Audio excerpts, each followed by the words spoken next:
Pagi hari ini kita masuk di bulan yang baru, di bulan Februari, di bulan kedua di tahun ini.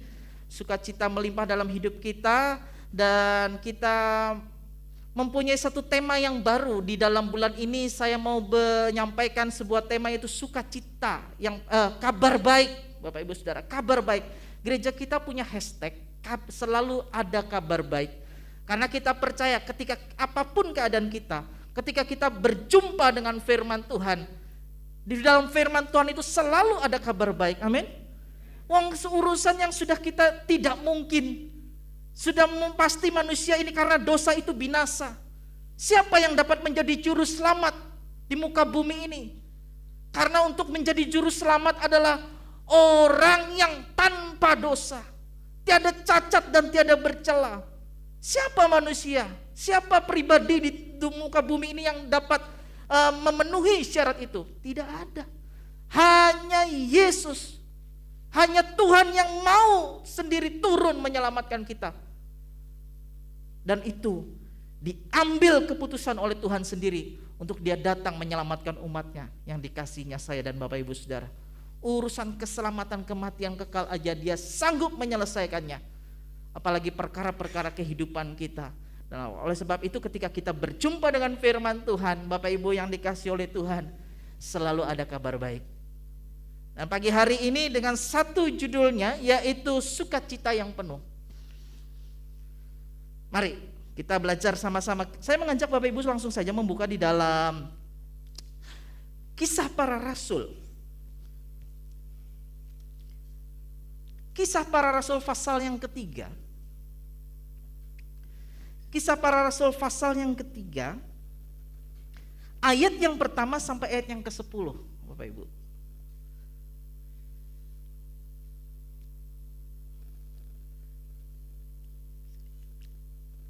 Bisa tolong dihidupin AC-nya ya, agak panas, mungkin bisa dibantu juga.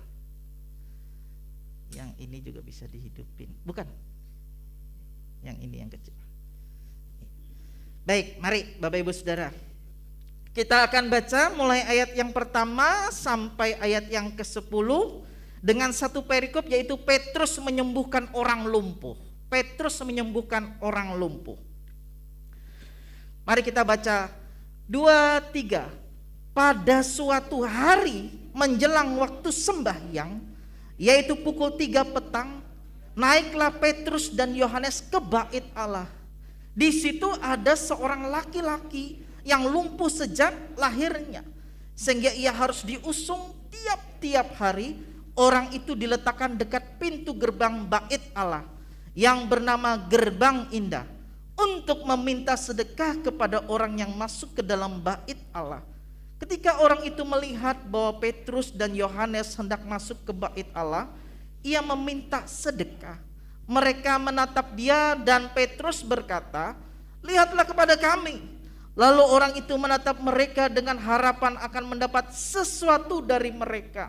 Tetapi Petrus berkata, "Emas dan perak tidak ada padaku, tetapi apa yang kupunyai kuberikan kepadamu.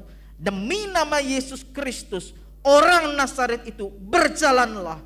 Lalu ia memegang tangan kanan orang itu dan membantu dia berdiri. Seketika itu juga kuatlah kaki dan mata kaki orang itu.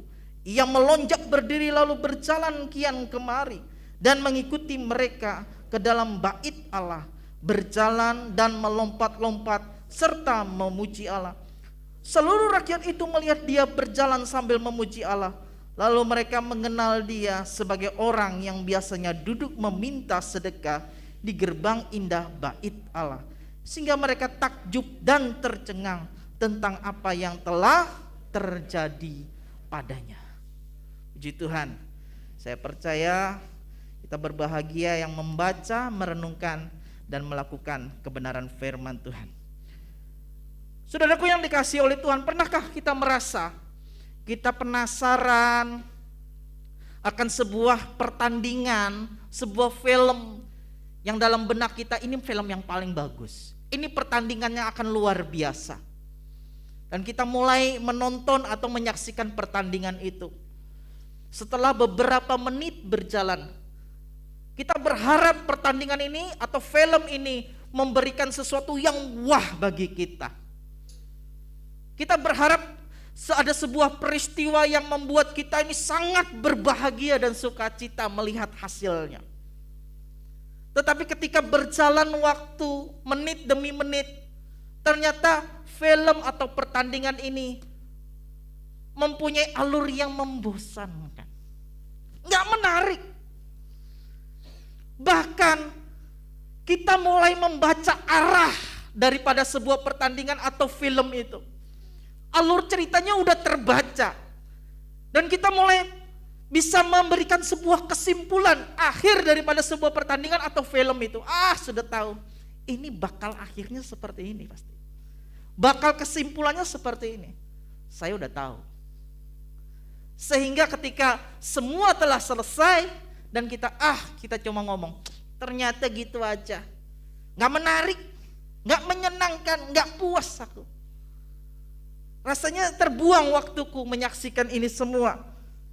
Dan kita tidak mendapatkan kebahagiaan karena apa yang kita harapkan tidak tercapai. Bahkan kita sudah tahu endingnya bagaimana. Nah, Bapak Ibu yang dikasihi oleh Tuhan, di dalam kehidupan kita, dalam mengiring Tuhan, kita ke gereja, kita datang ke rumah Tuhan. Hari Minggu kita berharap semua rangkaian ibadah itu memberikan kepuasan sukacita besar kepada kita. Dan kita berharap apa yang disampaikan oleh pujian, kata-kata firman, dan oleh khotbah yang ada, semua kata-kata firman, dan itu menjadi sebuah kabar baik bagi kita. Iya, kabar baik. Tetapi Bapak Ibu Saudaraku yang dikasihi oleh Tuhan, ketika engkau mulai menikmati lagu demi lagu, pujian demi pujian, dan ketika engkau menikmati firman Tuhan, mulai mendengarkannya, engkau udah tahu arahnya kemana. Dan engkau sudah tahu, ini bakal ngomong begini nih pendeta nih. Apalagi orang-orang yang dengan latar belakang teologi ya. Saya udah tahu nih sistemnya dia kalau khotbah. Nanti kan ujungnya larinya ke sini. Nanti ayat yang dipakai pasti ini nih. Nggak jauh-jauh lah. Kalau begitu aku juga tahu. Gitu kan. Akhirnya Bapak Ibu Saudara mulai ada menit-menit kebosanan. Menit-menit mulai Bapak Ibu Saudara ini bete. Karena apa? Belum orang itu sampaikan, Bapak Ibu Saudara di sini udah tahu semua. Sehingga apa yang terjadi Bapak Ibu yang dikasihi oleh Tuhan, kita berharap sebuah yang spektakuler di gereja. Kita berharap ketika pujian dinaikkan, ada yang tiba-tiba teriak dan keluar sakit penyakitnya. Ada yang tiba-tiba jatuh rebah dan dia mengalami lawatan Tuhan. Nah, itu spektakuler. Karena kalau kita nonton-nonton gitu kan, apalagi yang orang-orang yang negro-negro tuh, wah, lu tuh luar biasa. Dalam ibadah lompat-lompat, kemudian ada yang meninggal dibawa, didoakan, wah terjadi orang itu bangkit, wah semua sorak-sorak gitu.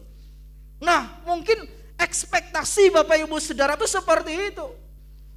Kalaupun tidak di dalam pujian dan penyembahan, ketika firman ada sesuatu kesimpulan yang wah sekali gitu. Pendetanya bisa lompat-lompat, kemudian bisa jamah orang lagi khotbah gitu, tiba-tiba menyampaikan kata-kata profetik, kamu akan begini di tahun yang depan. Kamu akan mengalami suatu terobosan di tahun yang ini. Sehingga kita merasakan wah. Tetapi Bapak Ibu Saudara yang dikasihi oleh Tuhan, ketika menit demi menit sampai ending daripada sebuah ibadah itu, kita udah tahu kesimpulannya. Dan kita juga katakan, alah, mek ngono tok lah. Cuma gitu aja kan. Saya nggak mendapat sesuatu nih dalam ibadah. Kalau dari dulu sih, kalau begitu udah tahu. Setiap ibadah kita mendengarkan firman dan telah menganggap mendapat kesimpulannya. ibadah menjadi membosankan. Merasa tidak mendapatkan apa-apa dalam setiap peribadahan, sehingga merasa aku hanya buang waktu di gereja ini. Ya udahlah, udah kadung, sudah terlanjur masuk duduk di sini, mau keluar lagi nggak enak sama penerima tamu. Karena di luar juga nanti diliatin orang, karena di halaman gereja juga banyak jemaat ternyata duduk di depan sana. Ini sudah dibagi dua, masih di luar sana masih penuh. Bapak Ibu Saudara, kita berdoa ya, nggak tahu cara Tuhan, karena ini jarak sehingga gereja ini tidak dapat digasak lagi ya orang di dalam sini. Jadi kita berdoalah mana cara Tuhan. Ya, akhirnya kita merasa bahwa iya, kabar baik, firman Tuhan, pujian itu firman Tuhan, kabar baik, pasti itu kabar baik, tetapi tidak membawa sukacita. Enggak des gitu rasanya. Enggak membawa sukacita. Mengapa? Pertanyaannya itu begitu. Mengapa Bapak Ibu yang dikasih oleh Tuhan? Mengapa hal itu terjadi? Dan kita melihat kenapa hal-hal demikian? Karena kita merasa biasa saja. Kita dalam hidup ini merasa sesuatu, kita ke gereja itu biasa saja. Sehingga kita tidak memandang dan merasa bahwa kematian dan kebangkitan Yesus itu adalah sebuah anugerah yang sungguh-sungguh luar biasa dalam hidup kita secara pribadi. Oleh sebab itu hidup kita tidak akan merasakan apapun selama kita ke gereja dan hidup jadi orang Kristen.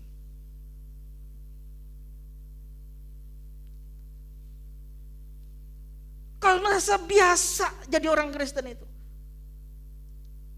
yang luar biasa itu kalau dapat dan melihat dan mendapat mujizat. Kalau mendapat terobosan dan kesuksesan gara-gara ke gereja dan melayani, engkau akan merasa luar biasa. Engkau akan merasa iya, inilah sukacita dalam ibadah, berkat dari ibadah. Ya, memang orang-orang yang setia kepada Tuhan diberkati oleh Tuhan.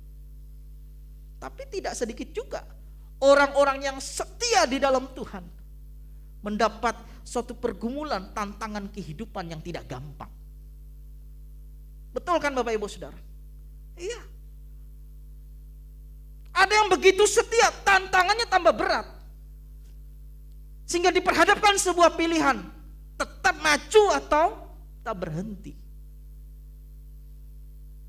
Karena apa penyebabnya? Kita biasa, merasa sudah biasa jadi orang Kristen. Kita tidak mengerti dan tidak menyadari bahwa anugerah Tuhan Yesus Kristus, apa itu? Yang menyelamatkan kita, yang pilih kita, itu sebagai anugerah, itu sebuah pemberian, mujizat yang sangat luar biasa. Dunia tidak dapat berikan, tetapi Yesus menganugerahkan kepada kita. Tapi kita sering menganggap itu menjadi sesuatu yang sudah biasa. Kita ke gereja ya ke gereja. Kalau kita tidak memandang kehidupan ini dan punya pengertian seperti ini bahwa anugerahnya itu sangat luar biasa dalam hidup saya, Bapak Ibu Saudara, yakin saya, yang apa kita katakan di depan tadi, peristiwa-peristiwa yang apa kita sudah dengar di depan tadi, itu yang ada dalam hati kita. Buang waktu, udah tahu, pintaran aku gitu. Kayaknya bisa anakku lah mimpin pujian, bisa anakku khotbah, karena aku dari awal sampai akhir aku bisa buat khotbah yang paling bagus, bisa buat khotbah yang paling menarik, sehingga orang bisa wah. Kalau begini membosankan. Tapi kita lihat, kenapa saya membawa satu perikop ini, merenungkan satu perikop ini, mengajak Bapak Ibu Saudara merenungkan sebuah perikop ini. Si lumpuh ini dalam perikop ini, dia mendapatkan sesuatu yang luar biasa. Sukacita yang luar biasa, nanti kita akan lihat yang mana. Bapak Ibu Saudara sekarang boleh tebaklah sukacita yang mana yang luar biasa. Simpan dalam pikiran Bapak Ibu Saudara. Nanti kita akan temukan jawabannya sama-sama. Bukan saya lebih pintar, cuma saya lebih dulu mau merenungkan ini. Makanya saya mau bagikan kepada Bapak Ibu Saudara. Dan yang biasa bagi seorang lumpuh ini apa?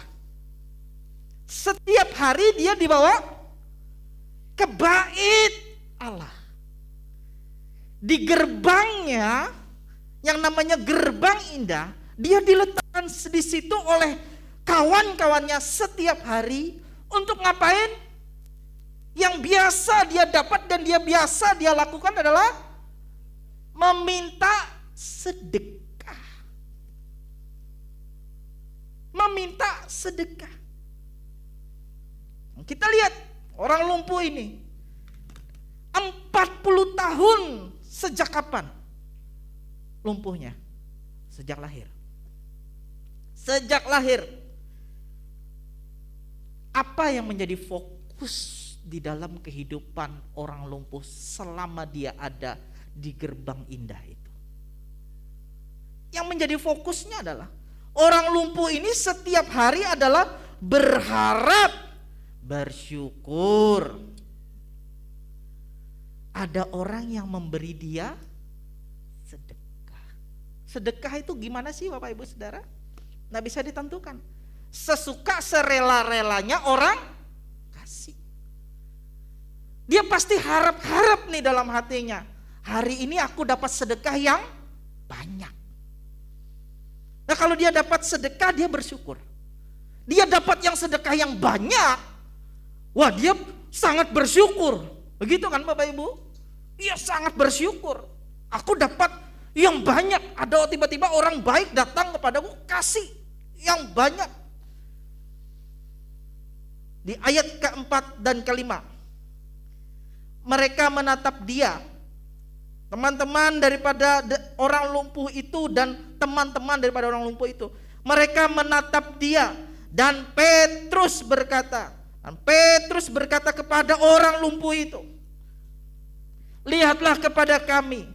Lalu orang itu menatap mereka, menatap Petrus dan Yohanes dan kawan-kawannya. Yang menulis kisah para rasul ini adalah Lukas ya Bapak Ibu Saudara. Jadi penulis kitab para rasul ini, surat para rasul ini adalah Lukas. Tetapi Petrus berkata, lalu orang itu menatap mereka dengan harapan akan mendapat sesuatu dari mereka. Apa sesuatu dari mereka? Ya sedekah tadi. Iya kan? Ya sedekah tadi. Fokus dia kurang lebih ya. Kalau dia tidak sampai 40 tahun karena dia masih bayi, nggak mungkin di situ. Ya anggaplah 30 tahun dia ada di situ. Yang dalam benaknya adalah sedekah kalau orang mendekati dia dan menatap dia. Tetapi Bapak Ibu yang dikasih oleh Tuhan, hari itu Petrus dan kawan-kawan, emas dan perak gak ada padaku, tapi aku berkata kepadamu, demi nama Yesus orang Nazaret itu, berjalanlah. Dan dia, apa yang terjadi? Tiba-tiba kuatlah kaki dan mata kaki orang itu, sehingga dia dapat berdiri dan melonjak kegirangan. Dia menerima mujizat. Menerima mujizat. Dan inilah sukacita dia pada saat itu. Sukacita yang luar biasa yang dialami oleh si lumpuh itu. Dia bersukacita dan dia melompat-lompat. Dan kemudian dia berjalan mengikuti siapa? Petrus dan kawan-kawannya. Kemana? Kemana? Ke bait Allah. Ke bait Allah. Dia ikut saking girangnya, dan di dalam bait Allah ayat ini mencatat Dia melompat dan memuji Allah. Melompat kegirangan, memuji dan memuliakan Allah. Bapak Ibu yang dikasihi oleh Tuhan, inilah sukacita sesungguhnya. Apa sukacita yang sesungguhnya? Sukacita yang sesungguhnya lah, sukacita bukan saja pada apa yang Tuhan beri saat kita meminta, tetapi pada apa yang Tuhan sediakan pada saat kita tidak terpikir untuk memintanya, dan tidak pernah timbul di dalam hati kita. Itu dalam 1 Korintus 2 ayat 9. Dikatakan demikian. Tetapi seperti ada tertulis, apa yang tidak pernah dilihat oleh mata, dan tidak pernah didengar oleh telinga, dan tidak pernah timbul di dalam hati manusia, semua itu disediakan Allah untuk mereka yang bagaimana? Mengasihi Dia.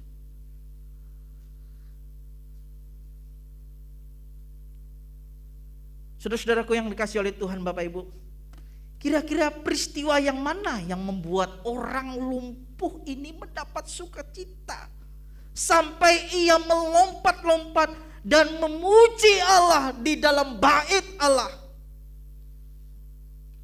Kira-kira yang mana yang buat dia bisa bersukacita penuh, melompat dan memuji Allah? Mendapat sedekah? Enggak lah ya.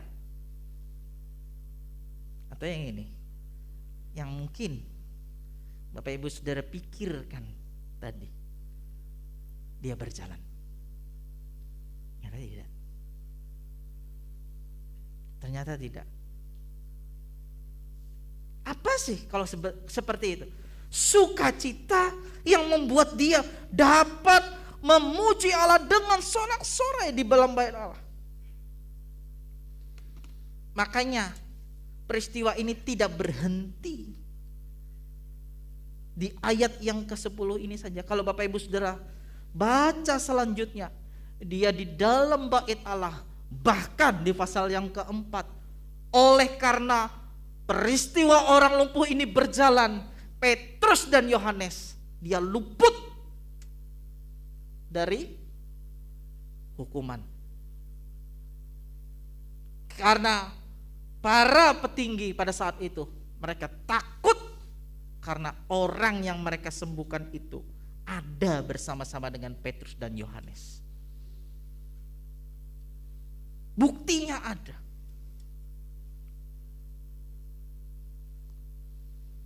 Oleh sebab itu peristiwa ini berlanjut karena Tuhan tidak berhenti pada mujizat jasmani, tetapi pada tujuan utama dan mulia.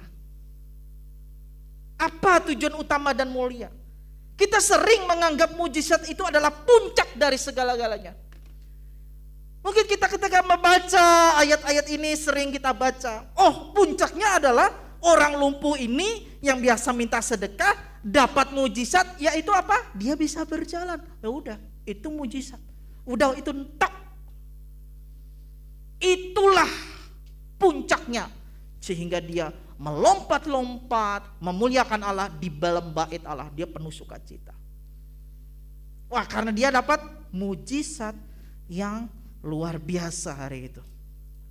Kita sering menganggap mujizat itu puncaknya, tetapi pagi hari ini Bapak Ibu Saudara, bagi Tuhan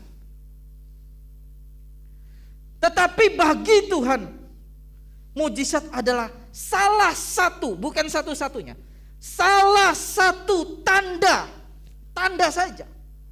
Mujizat itu kan bahasa Inggrisnya sign, iya kan?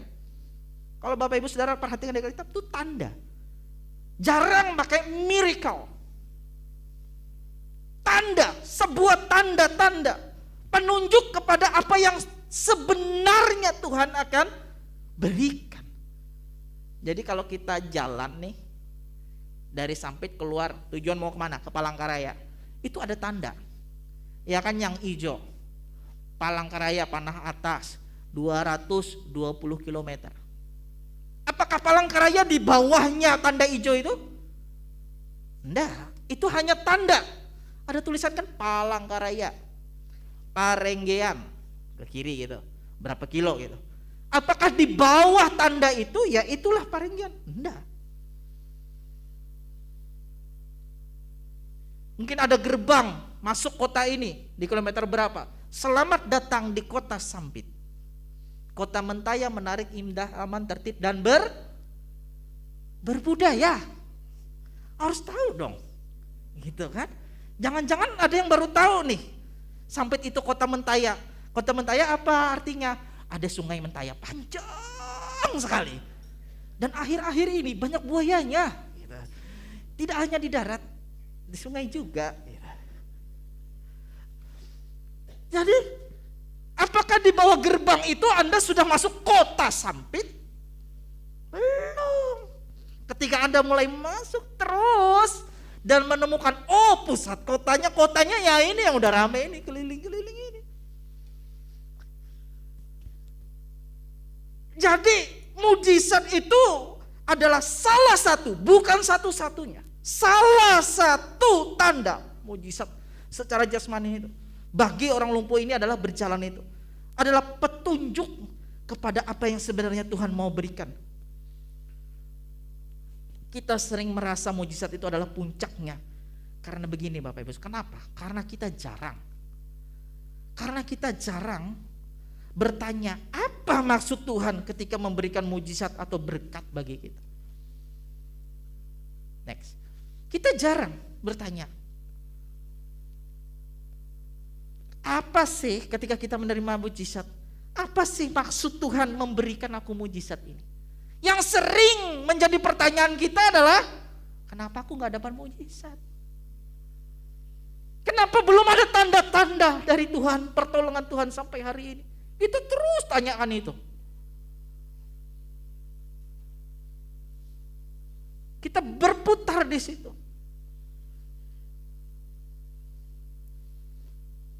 Coba kita sama-sama merenungkan dan perhatikan dalam peristiwa ini. Apa sih yang dirindukan bertahun-tahun oleh orang lumpuh yang sudah tidak mungkin, dan mungkin itu harapannya hanya sebagai khayalan? Apa sih yang diharap-harap sepanjang kehidupannya, yang dirindukannya bertahun-tahun di saat dia duduk di bawah gerbang indah itu? Si lumpuh itu ketika dia duduk di situ, yang sudah tidak mungkin harapannya itu, bahkan itu mungkin hanya sebagai khayalan saja. Apakah dia sembuh dari lumpuhnya itu? Iya, tapi itu tanda. Tanda buat apa? Dia duduk di situ. Dia melihat, kapan sih aku boleh masuk ke dalam bait Allah dan berjumpa dengan Allah, memuji Allah di dalam seperti orang-orang ini? Kapan dia bisa bertemu dengan Tuhan?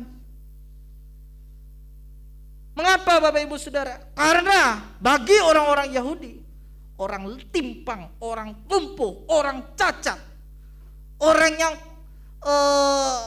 lagi datang bulan gitu, nggak boleh, itu tidak tahir, tidak kudus. Mereka nggak boleh masuk ke dalam bait Allah. Mempersembahkan korban nggak boleh. Korbannya pun harus kudus. Yang membawa masuk ke dalam nggak boleh. Jadi dia hanya sampai di depan pintu gerbang bait Allah. Dan Bapak Ibu Saudara perhatikan, orang ini dia bukan orang sembarangan. Karena apa? Dia dapat tempat khusus sebenarnya di situ, di depan gerbang indah. Jadi komentari Alkitab mengatakan bahwa orang ini mungkin sekali adalah keturunan imam. Dia hanya orang seperti itu, keturunan keluarganya saja yang mungkin karena cacat dia boleh ada di depan gerbang indah itu, di bawah gerbang indah itu. Kalau bukan keturunan imam, orang yang punya kepentingan di dalam bait Allah, nggak boleh. Mereka harus jauh, agak keluar. Tapi orang ini setiap hari ditaruh di gerbang indah. Kemungkinan besar, komentari Alkitab mengatakan, dia ini adalah keturunan imam. Keturunan imam ya nanti jadi imam, itu orang Yahudi. Tetapi oleh karena lumpuhnya sejak lahir, orang Yahudi ngecap kalau orang lumpuh, orang kusta, orang yang najis seperti itu, dia punya dosa. Iya kan? Makanya murid Yesus pernah bertanya kan, Guru, dosa siapakah? Dosa anak ini atau dosa kedua orang tuanya sehingga orang ini menjadi lumpuh? Pernah baca apa Bapak Saudara? Belum? Baca nanti ya Bapak Saudara, cari. Ya. Apalagi dia seorang imam, keluarga imam. Makanya dia lumpuh di situ, dia duduk situ tuh punya ada sesuatu khusus bagi dia. Tapi imam di dalam kitab imamat tidak boleh bercacat. Nggak boleh ada yang cacat. Walaupun dia keturunan imam, karena dia cacat, pupuslah harapan dan keturunan dia untuk dia dapat menjadi imam di dalam bait Allah. Gak ada, dia hanya dapat sampai di gerbang indah saja. Dan dia kerjakan adalah meminta sedekah.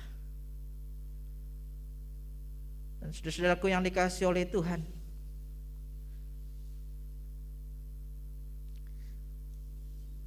tapi kita melihat dalam peristiwa ini, orang lumpuh ini bisa bersukacita dan memuliakan Allah di dalamnya. Oleh sebab inilah Bapak Ibu Saudara, next.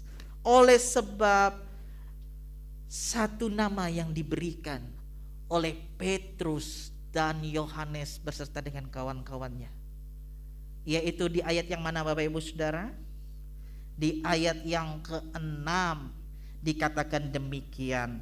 Tetapi Petrus berkata, emas dan perak tidak ada padaku, tetapi apa yang kupunyai kuberikan kepadamu.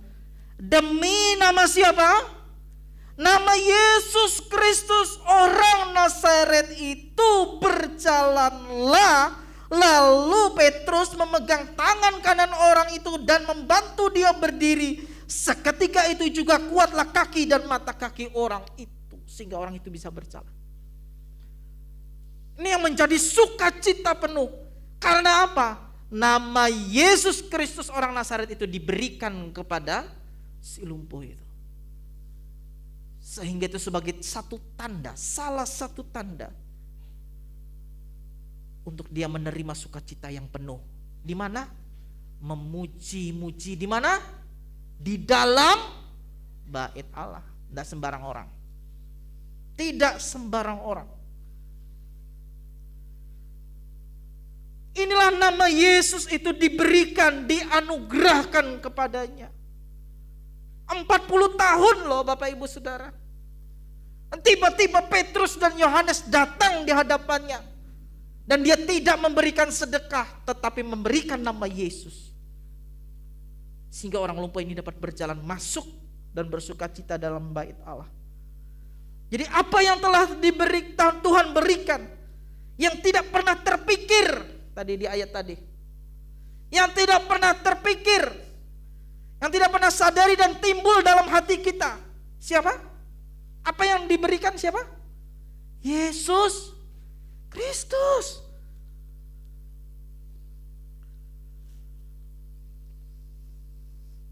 Sampai di sini Bapak Ibu Saudara mendapatkan maksudnya ya Bapak Ibu Saudara.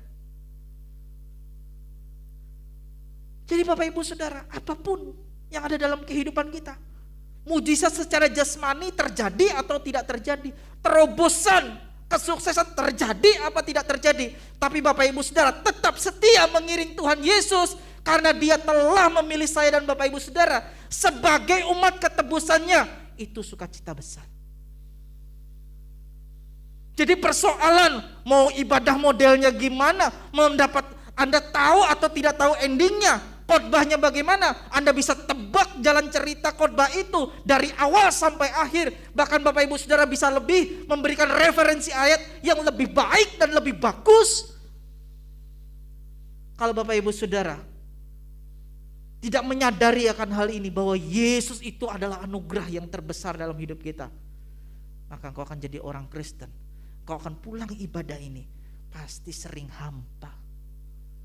Iya, kabar baik, iya tahu itu firman ayat Alkitab itu kabar baik, tapi enggak bawa sukacita kok sama aku. Aku udah tahu. Pendeta itu kalau ngomong di tiap hari Minggu tuh intinya aku udah tahu. Jangankan dia mau ngomong sudah khotbah. Aku lihat mukanya aja di depan gereja dia terima tamu, udah tahu dia bakal khotbah apa. Mungkin.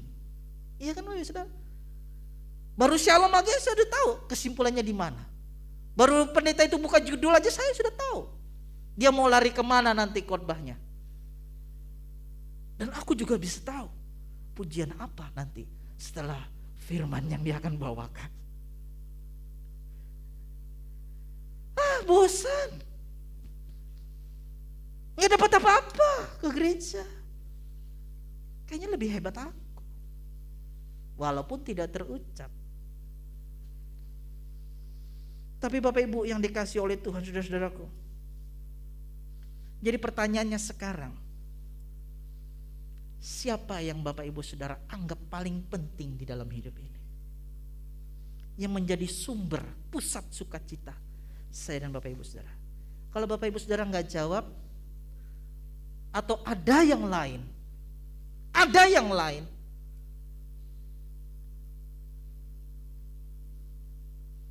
maka Bapak Ibu Saudara, kabar baik setiap waktu yang Bapak Ibu Saudara dengar tidak akan memberikan sukacita besar dalam hati Bapak Ibu Saudara.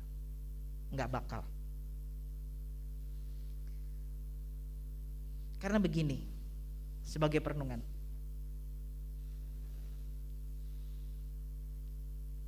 dulu saya sering gini, hanya nama Yesus yang bisa memberikan kesembuhan. Hanya nama Yesus yang bisa memberikan kelepasan. Hanya nama Yesus yang bisa memberikan pemulihan. Hanya nama Yesus yang bisa memberikan keterobosan dan berkat bagi kita. Tuh, saya aminkan loh. Tapi ternyata Bapak Ibu Saudara, setelah menjalani dunia ini dengan semua yang ada, pernak-pernik dunia tentang hal-hal yang seperti demikian, tentang terobosan, tentang kesuksesan, tentang kelepasan, tentang keberhasilan, ternyata orang di luar sana nggak pakai nama Yesus pun bisa sukses. Ya, orang di luar sana loh nggak pakai nama Yesus bisa sembuh. Orang di luar sana, Bapak Ibu yang dikasih oleh Tuhan, tidak pakai nama Yesus bisa mengalami kelepasan.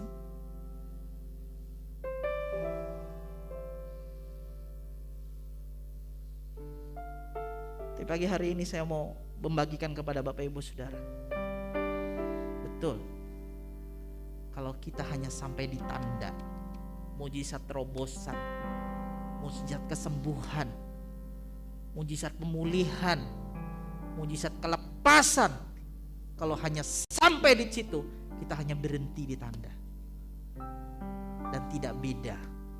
Kita datang kepada Tuhan setiap minggu, setiap dalam doa kita hanya minta sedekah sama Tuhan.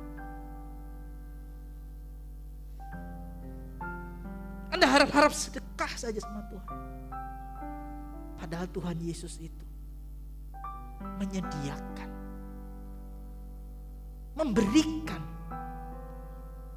bukan sedekah kepada anak-anaknya, amin. Kita bukan orang yang dia hanya jumpai, enggak. Kita ini adalah orang yang dia ambil, dia tangkap. Ini anakku, aku ini bapaknya dia. Dan kita disambutnya, dipeluk. Nah mungkin dia kasih pada kita sedekah. Dia berikan apa yang ada pada semua yang ada padanya. Sudah terbukti, nyata karya salibnya. Darahnya, nyawanya saja dia berikan. Tapi yang sering kita lakukan, yang membuat kita kecewa, yang membuat kita gereja begitu saja. Ke gereja gak dapat apa-apa. Udah tahu semua. Kalau ke gereja itu harus ada yang mujizat, ada yang kirap-kirap, ada yang dijamah terpelanting. Jangan-jangan nanti ada tendang-tendangan segala loh. Tapi kalau Bapak Ibu Saudara kita sampai di situ saja, ingat,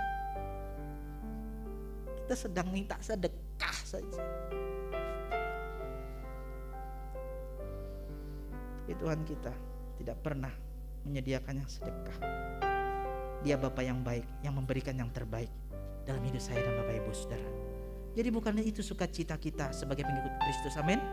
Sukacita kita adalah bahwa kita dikasihi oleh Tuhan, dikasihinya sehingga diberikannya anaknya yang tunggal, yaitu Yesus Kristus bagi saya dan Bapak Ibu Saudara. Saya percaya kalau Bapak Ibu Saudara mau belajar renungkan lagi firman Tuhan ini, Bapak Ibu Saudara boleh pelajari lagi. Bapak Ibu Saudara akan menemukan nilai arti waktu hidup Bapak Ibu Saudara sekarang mengiring Tuhan. Saya percaya Bapak Ibu Saudara gak bosan lagi. Bapak Ibu Saudara setiap hari ada kabar baik, selalu ada sukacita penuh. Amin. Biarlah ini menjadi berkat yang Bapak Ibu Saudara boleh bawa pulang dan menjadi kekuatan bagi kita semua. Mari kita datang pada Tuhan.